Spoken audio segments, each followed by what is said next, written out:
J'ai établi un contact visuel à 12 heures, objet jaune très brillant. À 4000 pieds au-dessus de la mer, un pilote et ses passagers aperçoivent deux objets jaunes énormes. Il n'existe pas d'explication rationnelle. Le capitaine d'un autre avion de ligne observe un disque colossal voler sous son appareil et devenir invisible. Ces dimensions étaient immenses, énormes. Aujourd'hui, des pilotes se livrent et revivent ces événements incroyables. On volera dans une position identique et dans la même direction? La même route. Les enregistrements de leur rencontre démesurée font surface. Je ne sais pas ce que c'était. Reste éloigné de 17 000. Les observations d'OVNI atteignent-elles des sommets? Cet enregistrement peut prouver une des apparitions d'OVNI les plus importantes. Voici l'affaire numéro 86-206, objet géant non identifié. Il est passé au-dessus de moi.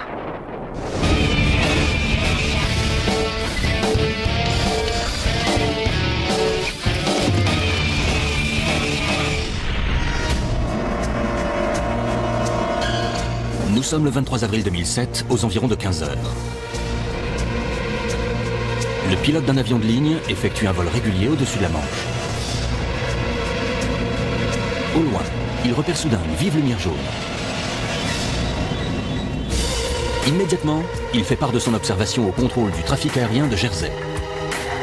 Il vient d'apercevoir un énorme objet qui, selon lui, fait plus d'1,5 km de large. Voici les véritables communications radio entre le poste de pilotage et la tour de contrôle. Est-ce qu'il y a du trafic à 12 heures? Non, pas de trafic du tout à 12 heures. Je vois un objet jaune orangé extrêmement brillant droit devant. Une forme très plate. Je l'observe à travers des jumelles à l'instant. Le contrôle du trafic aérien de Jersey, qui n'avait d'abord rien vu, confirme ensuite la présence de l'objet sur le radar. Il reçoit également une confirmation visuelle d'un second pilote d'une autre compagnie. Peu après, le premier pilote discerne un autre objet disproportionné. Il dit qu'il est plus petit que le premier, mais mesure tout de même plusieurs centaines de mètres de diamètre. Je regarde à travers les jumelles. Il y en a un second qui vient d'apparaître derrière le premier, depuis ma position. Ni le pilote, ni le contrôleur aérien ne sont capables d'expliquer la présence ou l'origine de ces objets colossaux. On est au Royaume-Uni pour enquêter sur des observations inhabituelles. Il ne s'agit pas de petites lumières dans le ciel, mais d'énormes engins en forme de disque, d'objets étranges que ces pilotes n'avaient jamais vus avant. Je suis moi-même pilote. J'ai hâte de rencontrer ces hommes qui ont bien plus d'expérience que moi et qui pensent avoir observé un OVNI.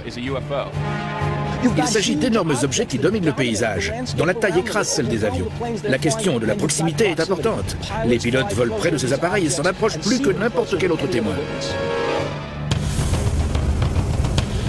Au vu des observations d'OVNI colossaux signalées par plusieurs pilotes, l'enquête se concentre sur ces témoins particulièrement fiables. Ted Ackworth reconstituera le vol au-dessus de la Manche avec le pilote et ses passagers. J'ai hâte de les rencontrer, de m'installer avec eux au poste de pilotage et d'entendre leur histoire de mes propres oreilles. Pat Huskert analysera les descriptions physiques de ces géants aériens avec un scientifique, spécialiste de l'atmosphère. Je veux avoir un signalement précis des objets et éliminer les phénomènes atmosphériques, les aérostats ou tout ce qui pourrait se trouver dans le ciel pour m'assurer que nous parlons de véritables ovnis. Bill Burns examinera non seulement les récits des témoins, mais également les rapports produits suite à ces incroyables incidents. Le métier de pilote est un mélange de science, de mécanique et de routine. Il faut se servir de cette science et l'appliquer à quelque chose d'inhabituel, encore jamais vu auparavant. Là, on obtient de quoi enquêter.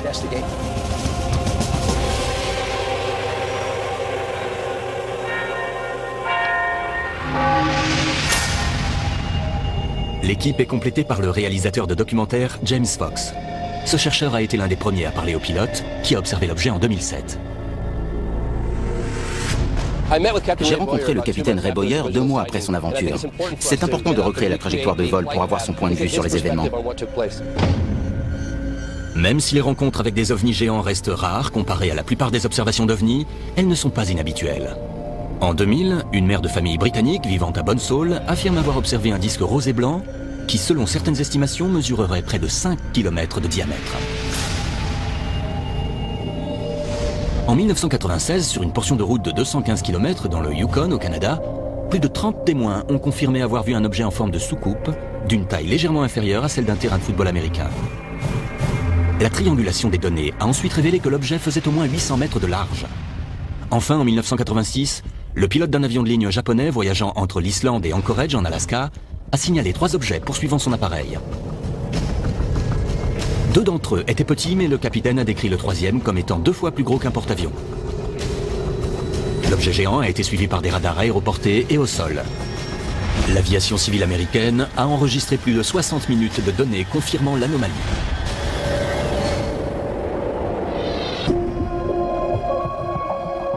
Pourquoi est-ce que des ovnis géants semblent traquer nos avions de ligne? La rencontre du capitaine Ray Boyer se déroule le 23 avril, alors qu'il pilote le vol 544 en provenance de Southampton et à destination d'Aurigny, une petite île de la Manche. Les transmissions radio depuis la cabine montrent un pilote pleinement conscient de sa situation particulière. Il tente de rassembler autant d'informations que possible sur les objets. Vol 544, avez-vous des informations supplémentaires? Vol 544, négatif. C'est un signal qui apparaît parfois, des échos parasites sur le radar. Il y a peut-être quelque chose à votre gauche, à 10 heures. À une distance de 5 km cette fois. J'ai établi un contact visuel à 12 heures. Objet jaune très brillant, qui ressemble à un cigare. À cette observation s'ajoute celle d'un autre objet massif, et Ray n'est pas le seul à distinguer quelque chose.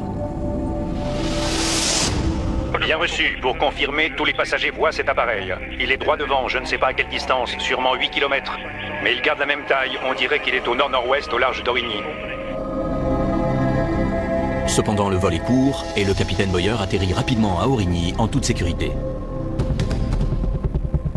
La tour de contrôle, située sur l'île voisine de Jersey, prévient plusieurs autres pilotes traversant l'espace aérien. Restez vigilants en volant aux abords d'Aurigny. La présence de trafic a été confirmée par un appareil à destination de Jersey en provenance du sud. Il a observé des objets entre Sercq et Aurigny au même niveau. Bien reçu, nous garderons l'œil ouvert. Merci. Mais quand ils arrivent, ils ne voient rien. Les objets ont disparu. Une fois au sol, le capitaine Boyer fait des esquisses de ce qu'il a aperçu et remet son carnet de bord aux autorités. Ces démarches suite à l'événement sont rigoureuses. Bill et Pat espèrent que les actions prises par Boyer face au phénomène pourront révéler des informations supplémentaires. Qu'est-ce qui vous a poussé à agir? La loi, c'est une obligation. C'est le système britannique. Si vous repérez un objet ou un autre appareil qui ne devrait pas être là, vous devez soumettre un rapport. Il s'agit d'un document type que les pilotes doivent remplir quand ils voient un ovni. Ils y sont incités? Pas seulement pour les ovnis, mais aussi pour les éléments inhabituels dans un espace aérien contrôlé. Ça peut être un appareil qui n'est pas censé être là ou qui n'a pas été détecté par le radar. Si on en repère un, on doit le signaler, c'est la loi. Selon l'aviation civile du Royaume-Uni, un événement à signaler impliquant un appareil désigne tout incident qui porte atteinte à la sécurité d'un avion, de ses occupants ou de toute autre personne, ou qui, en l'absence d'intervention, serait susceptible de le faire. Quelle est la réaction normale d'un pilote quand il voit quelque chose dans l'espace aérien? Dans l'espace aérien britannique, c'est ce que je viens de décrire. Dans celui des États-Unis, je crois que certaines compagnies ne veulent pas qu'on ébruite ce genre de choses. J'ai entendu dire que certains pilotes avaient été menacés de licenciement s'ils en parlaient. Même si Boyer n'est ni tourné en ridicule ni menacé, son récit suscite peu d'intérêt. Le gouvernement britannique déclare que l'incident ne mérite pas d'enquête approfondie.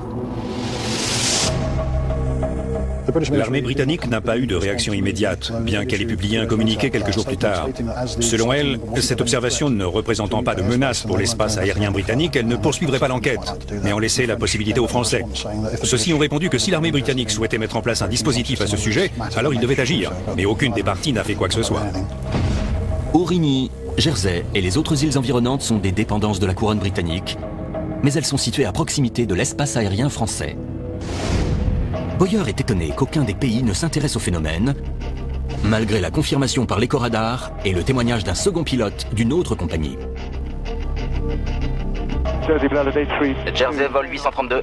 La zone nous a demandé si on pouvait repérer un objet observé par le vol 544 en ce moment. Quelque chose à 8 heures correspond à la description. Bien reçu. À quelle distance vous estimez la cible? À mi-distance entre Aurigny et nous. Vous avez parlé à ce pilote? Oui, un peu. Malheureusement, sa compagnie ne veut pas qu'il se manifeste. Il veut aussi rester anonyme. Qu'est-ce qu'il vous a raconté? Il l'a aperçu à environ 30 km. Sa description de l'engin était très proche de la mienne. C'est sûrement l'une des observations d'OVNI les plus corroborées et crédibles qu'on ait jamais entendues.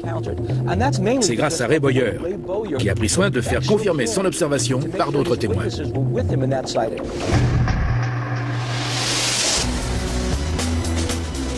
À ce jour, le pilote de l'autre compagnie continue de garder le silence. Il est un témoin clé qui ne souhaite pas ou ne peut pas dire ce qu'il a vu. Cependant, d'autres témoins, passagers du vol 544, sont prêts à parler du phénomène étrange auquel ils ont assisté au-dessus de la Manche. Ceux-ci, ainsi que le capitaine Boyer, s'apprêtent à revivre le vol du 23 avril 2007. Un autre témoignage montre que la particularité surprenante de ces ovnis ne se limite pas à leur taille. Il est devenu transparent et a disparu. Il s'est dématérialisé?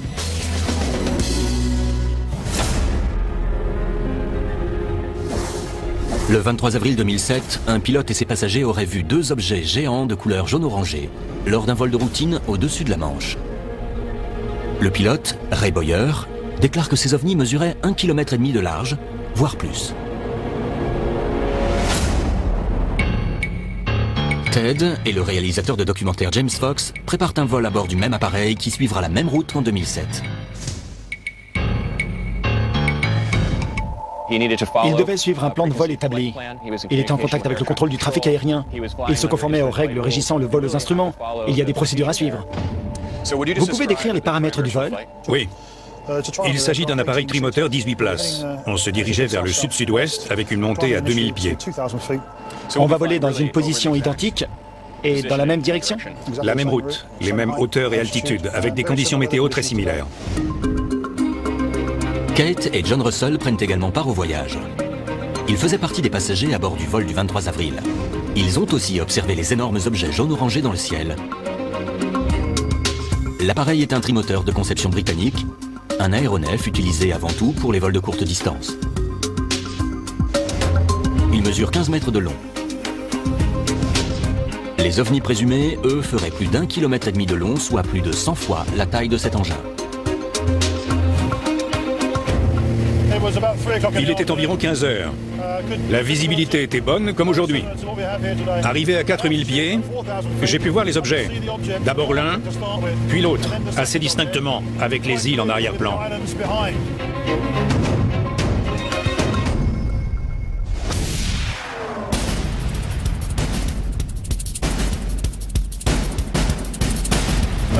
C'est à ce moment que j'ai sorti les jumelles pour mieux voir. J'ai parfaitement distingué un objet de forme pointue, d'un jaune très vif, avec une zone sombre aux 2/3 en partant de la gauche. Je le voyais très clairement. Il émettait une lumière assez forte. Les deux objets brillaient beaucoup. C'était très éblouissant et difficile à regarder. Vous avez pu les voir simultanément? Pas dans un premier temps. D'abord juste un seul, puis lors de la descente, le second est apparu. Quelle taille à peu près? Au moins 1500 mètres.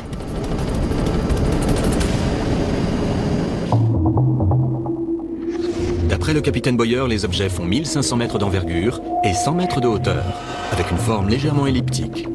Ils sont également inclinés. Le soleil était visible? Non, il était encore masqué par la couche nuageuse. C'est dommage, autrement les objets se seraient reflétés sur l'eau. Ça nous aurait indiqué une position exacte et une taille relative. Mais il n'y avait pas de lumière directe, malheureusement. Alors que les objets restent en vue, les passagers sont alertés de l'événement qui se déroule. Et les passagers, ils ont remarqué quelque chose à ce moment-là? Oui. Quand je regardais à travers les jumelles, le gars assis derrière moi demandait « C'est quoi? Qu'est-ce que c'est ?» Il pouvait le voir. Mais les gens derrière ne pouvaient pas le distinguer aussi bien à cause des passagers devant eux. Il y avait un couple rangé 4, monsieur et madame Russell, qui arrivaient à le voir.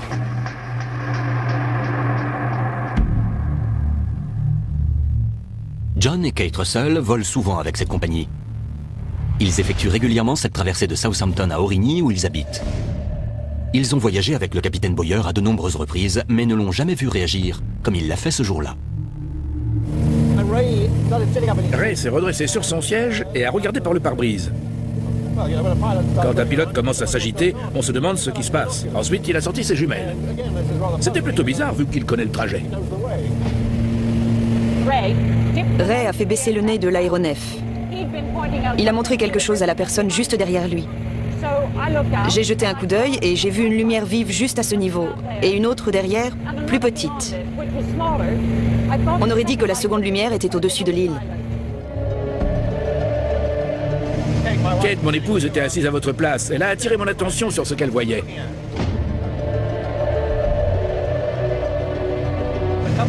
Deux lumières oranges sous l'avion, du côté droit. Je me suis penché et j'ai aperçu une lumière jaune-orangée, de forme oblongue. John et Kate rejettent rapidement la thèse des médias selon laquelle ces lumières étaient de simples reflets. On va vers le sud. Le soleil est au sud par rapport à nous. Il se reflète, mais on vole à 220 km/h. L'angle changeait tout le temps alors que cette lumière était persistante. Ça ne pouvait pas être un reflet. Non, absolument pas. Si le reflet du soleil était en cause, la grande vitesse de l'appareil aurait fini par modifier l'apparence de la lumière. Cependant, selon John et Kate, cela ne s'est pas produit. Ils observent les objets pendant 3 à 4 minutes et le capitaine Boyer pendant un quart d'heure. Alors qu'ils se rapprochent, l'inquiétude du pilote grandit. Quand vous avez vu ces objets, vous avez eu peur? Ces choses paraissaient de plus en plus imposantes. Je ne voulais pas trop les approcher avec des passagers à bord. Elles étaient assez proches. À ce moment, on devait être à 30 km d'elles environ. J'ai commencé à m'inquiéter de leur proximité. Je ne savais pas si elles venaient vers nous. La tour de contrôle a dit qu'elle ne pouvait rien voir. Mais moi, si, c'était énorme. Si elles avaient décidé de foncer sur nous, ça aurait été terrible. J'ai amorcé la procédure d'atterrissage.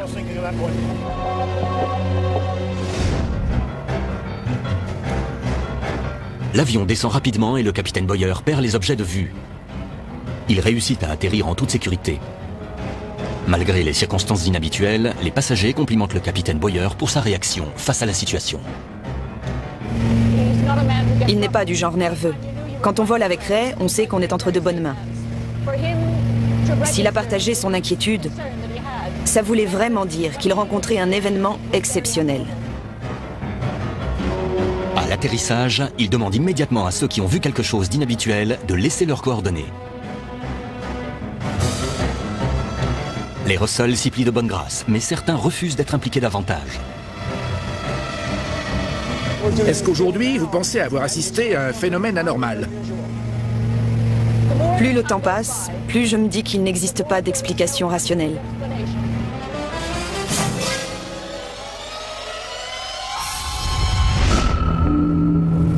Au sens strict du terme, c'était un objet volant non identifié. Il n'était pas sur l'eau, donc il devait voler. Il était non identifié et c'était un objet, donc c'était un ovni, non? Vous pilotiez depuis longtemps? 20 ans. Depuis combien de temps vous assuriez ce vol? À l'époque, environ 8 ans. Vous le faisiez les yeux fermés? Oui, j'ai fait le trajet 200 ou 300 fois. C'est très dur d'expliquer aux gens ce qui s'est passé. Pour moi, c'était inhabituel. Il n'y avait pas de précédent. Je n'avais encore jamais rien vu de tel. Je ne pense pas que ça m'arrivera encore.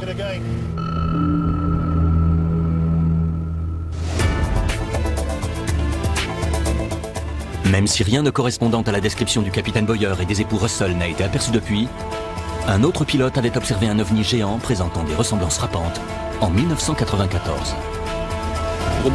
Ces dimensions étaient immenses, énormes.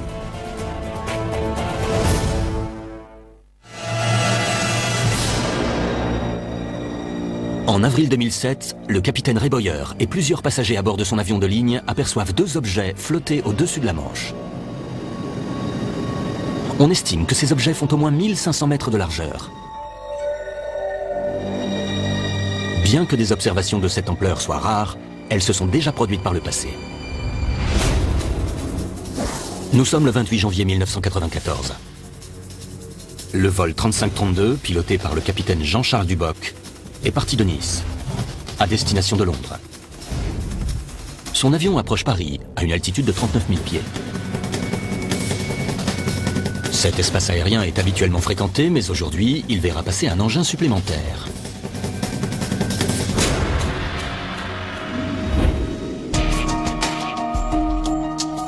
On a rendez-vous avec un pilote à la retraite, le capitaine Jean-Charles Duboc, dont l'observation d'un objet au-dessus de Paris en 1994 constitue l'une des histoires les plus incroyables de l'ufologie.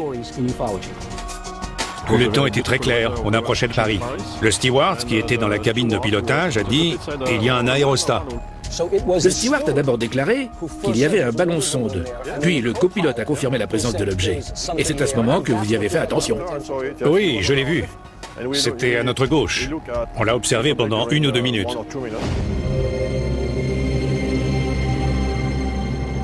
Le steward et le copilote pensent d'abord avoir repéré un ballon sonde à la dérive. Cependant, ils changent rapidement d'avis. L'objet est bien trop gros.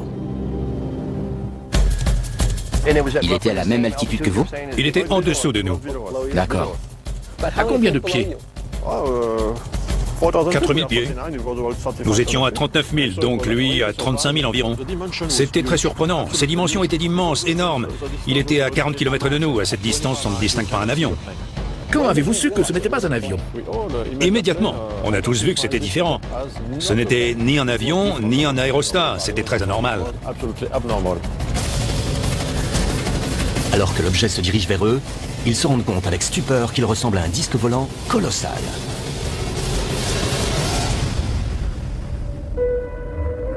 Ce qui me frappe dans le témoignage du capitaine Duboc, c'est qu'il est fin observateur vu qu'il est pilote, et qu'il était avec 2 personnes qui ont également aperçu cet objet. Apparemment, ça mesurait plus de 300 mètres de diamètre. C'était en plein jour. Pour moi, ça ne ressemble pas à un avion normal. Il était de couleur rouge-orangé. Très étrange. Il y avait une sorte de halo. Le capitaine Duboc décrit un disque rouge foncé, entouré d'une sorte de brume. Alors qu'il l'observe, l'objet semble virer à un angle de 45 degrés. Il estime sa taille entre 250 et 300 mètres, soit plus de 6 fois celle de son avion. Ce qui se produit ensuite est encore plus surprenant. Au bout d'1 minute, il est devenu transparent et a disparu. Rapidement ou progressivement? C'est arrivé progressivement. Il s'est dématérialisé? Quand l'objet semble s'évanouir, le capitaine Duboc, son copilote et le steward se rendent compte qu'ils observent un phénomène extraordinaire. Il y a 2 détails frappants selon moi. La taille énorme de l'objet, c'était beaucoup plus grand qu'un avion, et le moment où il a semblé se dématérialiser sous leurs yeux. Qu'est-ce que vous avez dit dans le cockpit à ce moment-là? J'ai dit, c'est quoi ce truc? C'est impossible. Un gros vaisseau qui peut disparaître, avec ce genre de couleur et cette apparence, c'est quelque chose qu'on ne sait pas fabriquer.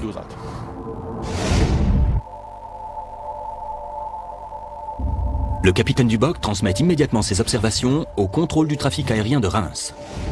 Ce qu'il a vu est confirmé sur radar par le CODA, le centre d'opération de la défense aérienne. Leur dispositif enregistre un écho pendant près d'1 minute qui croise la trajectoire de l'avion du capitaine Duboc avant de disparaître. Malgré ce détail étonnant, le pilote garde le silence pendant 3 ans. Ni son copilote, ni le steward ne présentent de rapport. Mais en 1997, il raconte enfin son histoire. 2 ans plus tard, son observation devient une affaire majeure du rapport Cometa, un document datant de 1999, publié par un groupe de réflexion indépendant sur la défense et envoyé au gouvernement français. Ce dossier se base sur des témoignages crédibles comme celui du capitaine Duboc, pour démontrer que les ovnis doivent être pris au sérieux et considérés comme une question de sécurité nationale. Vous avez été impressionné par les conclusions du rapport Cometa selon lesquelles il s'agit de questions militaires qui doivent être traitées? Oui, très. Je me suis rendu compte que c'était au-delà de tout ce que j'avais pu imaginer. C'était fou. On ne peut pas concevoir cette technologie. C'est le message du rapport en lui-même, non? Oui. Le document affirme qu'on ne peut plus ignorer l'hypothèse des extraterrestres. Exactement. Le rapport conclut.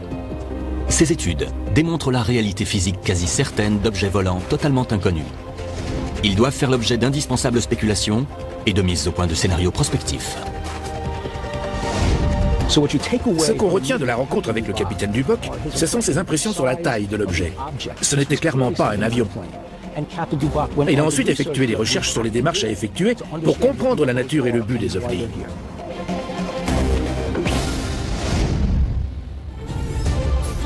Qu'est-ce que les pilotes ont vu? Une autre observation récente faite par 2 pilotes de chasse de l'armée américaine a été filmée et permet d'avancer une théorie inédite. Je ne sais pas ce que c'était. Reste éloigné de 17 000. 2 pilotes auraient assisté à une apparition d'ovnis colossaux. Ces 2 déclarations proviennent de capitaines chevronnés et sont confirmées par les images radars et d'autres témoins. Cependant, une 3e observation ouvre une nouvelle piste. Et si ces ovnis géants déployaient des objets plus petits? L'équipe se rend au musée des sciences et de l'industrie de Manchester. On a rendez-vous avec Philip Mantle, un ufologue britannique, pour parler d'une affaire impliquant des avions de chasse envoyés pour examiner un ovni. Nous sommes le 12 janvier 2007, 3 mois avant l'observation par le capitaine Boyer de 2 objets gigantesques. 2 avions de chasse de l'armée américaine partis de la base aérienne de la Royal Air Force de Lakenis sont envoyés pour intercepter une cible repérée sur le radar. Mais cet engin n'est pas géant, bien au contraire. Voici les enregistrements originaux des transmissions audio.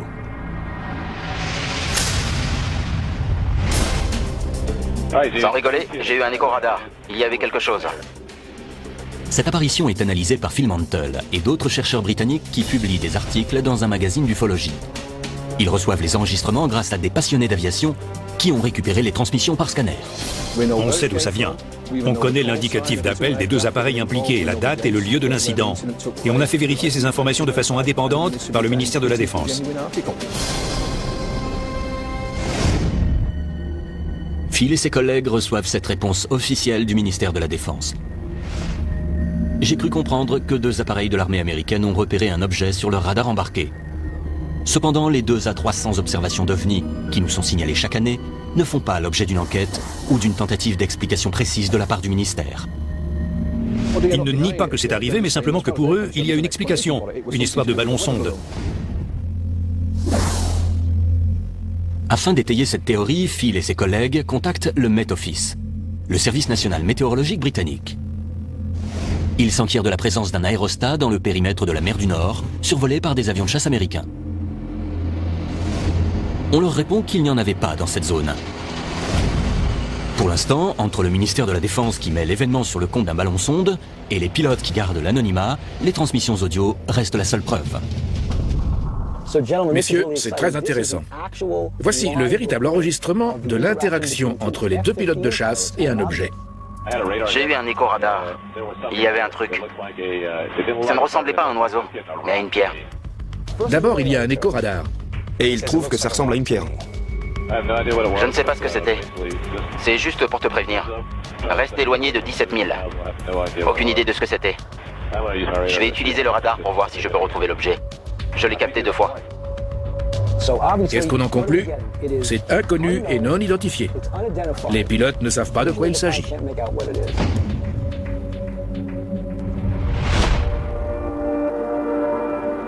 La plupart des observations d'OVNI décrivent des objets faisant au moins la taille d'un avion standard. Les objets repérés récemment par d'autres pilotes étaient énormes. Cependant, celui-ci est incroyablement petit et ressemblerait à une pierre. Pourtant, selon les dires du pilote, il semble contrôler de façon intelligente. Il est passé au-dessus de moi. L'objet est stationnaire? Il est passé de 17 à 17,7, donc il ne tombe pas. L'objet paraît maintenant s'élever de manière inexplicable. Non seulement c'est un objet qu'ils ne peuvent pas identifier, mais qui en plus semble effectuer des manœuvres. Et ils ignorent quel genre de manœuvre. Exactement. Ces pilotes font preuve d'un calme incroyable. Ils ne sont pas agités, ils décrivent ce qu'ils voient. Je vais essayer de l'observer. Suis-moi si tu peux. Je l'ai à 17 000 pieds, à 13 km de moi. 4 km maintenant. 17 000 pieds. Il est en vue. Je vais voler en dessous.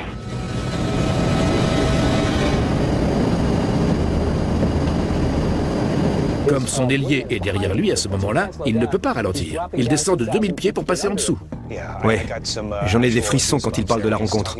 On imagine ces avions qui vont à une vitesse folle quand soudain un objet bizarre en forme de pierre apparaît devant eux. Ce sont 2 pilotes avec des écrans radars qui ignorent de quoi il s'agit. Après un dernier passage, les 2 pilotes perdent l'objet de vue. Je vais refaire un tour, j'espère que tu le verras. Tu as vu quelque chose? Négatif. Aucune autre preuve du phénomène n'a fait surface depuis. De nombreuses demandes déposées par Phil en vertu de la loi sur la liberté de l'information sont toujours en suspens.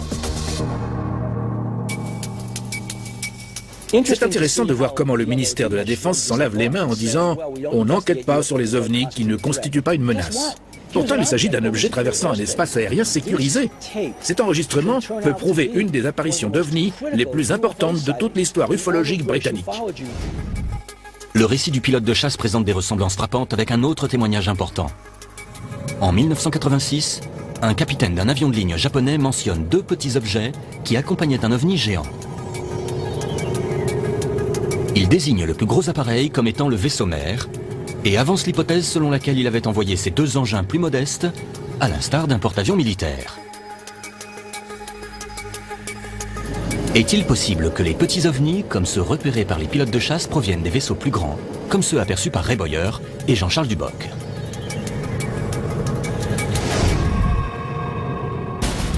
Ce nouveau genre d'apparition amène son lot de théories, du côté des sceptiques comme des convaincus. Est-ce qu'un étrange phénomène météorologique pourrait en être à l'origine? Ou est-ce que les preuves indiquent autre chose? Il est très improbable que 2 pilotes voient le même mirage ou le même reflet.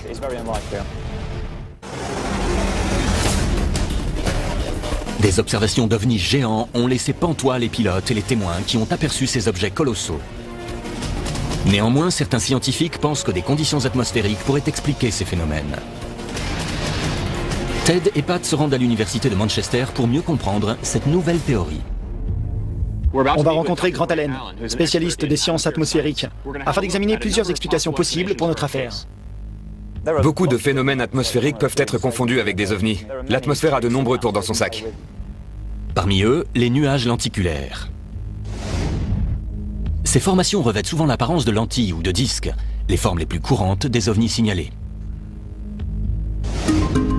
Les nuages lenticulaires sont spéciaux. Ils sont stationnaires. Ils ne se déplacent pas comme la plupart des nuages qu'on voit dans le ciel. Ils semblent immobiles et sont aussi très lisses.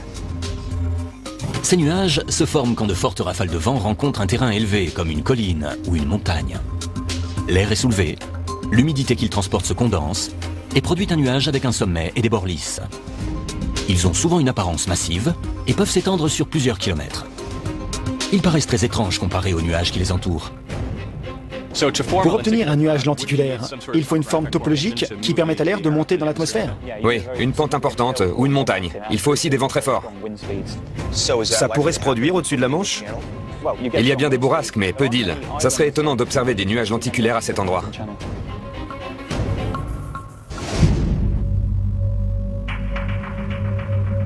Non seulement la présence de ces nuages est improbable au-dessus de la Manche, mais elle est presque uniquement observée à de hautes altitudes, entre 6000 et 12 000 mètres.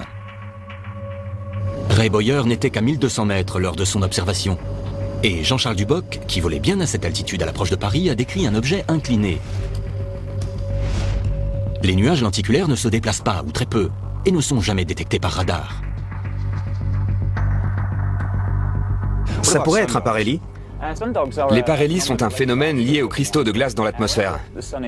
Quand le soleil est bas sur l'horizon, comme lorsqu'il se couche par exemple, ces cristaux peuvent courber les rayons et former des taches de lumière de part et d'autre de l'astre. Même s'ils ne présentent aucune ressemblance avec le disque rouge foncé aperçu par le capitaine Duboc, est-ce que des parélies jaune vif auraient pu être le phénomène observé par le capitaine Boyer au-dessus de la Manche? Les parélies apparaissent habituellement par paires et possèdent le même aspect jaune-orangé que les objets vus par Boyer. Cependant, ils se manifestent surtout au lever ou au coucher du soleil. Et l'observation de Boyer a eu lieu à 15 heures. Les parélies sont très rares, et donc très frappantes quand on les voit dans l'atmosphère. La plupart des gens se rendent compte que c'est une tache de lumière et pas un objet concret. Mais Grant Allen a sa propre théorie sur les observations de Ray Boyer. J'ai analysé les données de la zone. On trouve une très forte inversion de température dans l'atmosphère. Habituellement, la température descend quand on monte dans l'atmosphère. Une inversion se produit quand elle augmente avec l'altitude. Quand cela arrive, la couche d'inversion peut agir comme un miroir, reflétant ou même courbant la lumière le long de l'atmosphère. L'inversion peut non seulement créer des objets lumineux, comme ceux décrits par le capitaine Boyer, mais aussi de faux échos radars appelés propagation anormale. Et pour les bandes brunes ou grises décrites par le capitaine Boyer? Ça peut s'expliquer par la présence d'un objet sur le chemin des rayons lumineux. S'il y a un petit nuage sur leur trajectoire, ça projette une ombre sur l'objet.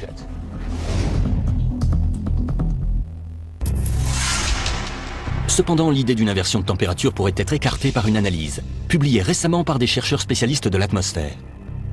Ceux-ci ont rédigé un rapport détaillé sur les observations du capitaine Boyer en 2008.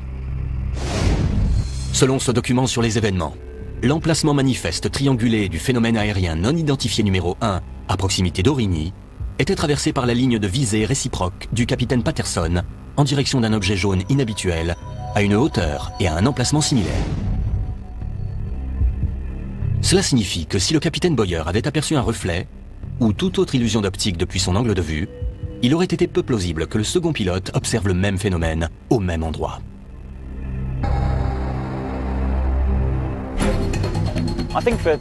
Selon moi, c'est très improbable que deux pilotes voient le même mirage ou le même reflet.